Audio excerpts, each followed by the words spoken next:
Joshua chapter 5.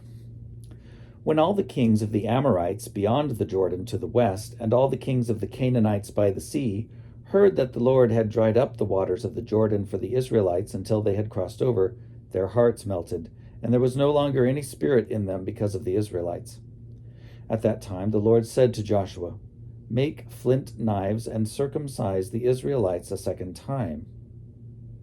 So Joshua made flint knives and circumcised the Israelites at Gibeath Haraloth. This is the reason why Joshua circumcised them.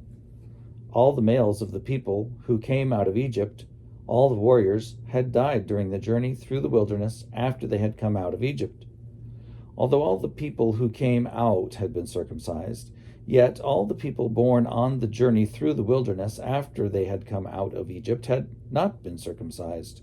For the Israelites traveled 40 years in the wilderness until all the nation, the warriors who came out of Egypt, perished, not having listened to the voice of the Lord.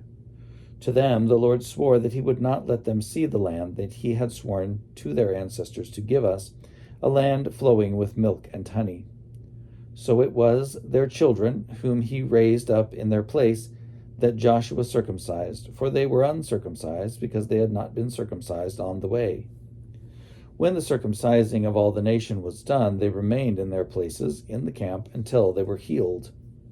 The Lord said to Joshua, "Today I have rolled away from you the disgrace of Egypt," and so that place is called Gilgal to this day.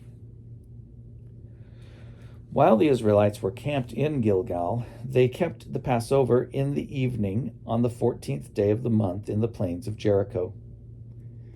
On the day after the Passover, on that very day, they ate the produce of the land, unleavened cakes and roasted grain.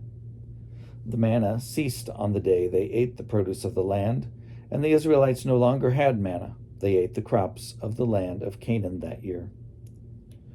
Once, when Joshua was by Jericho, he looked up and saw a man standing before him with a drawn sword in his hand. Joshua went to him and said to him, "Are you one of us or one of our adversaries?" He replied, "Neither, but as commander of the army of the Lord I have now come." And Joshua fell on his face to the earth and worshipped. And he said to him, "What do you command your servant, my lord?"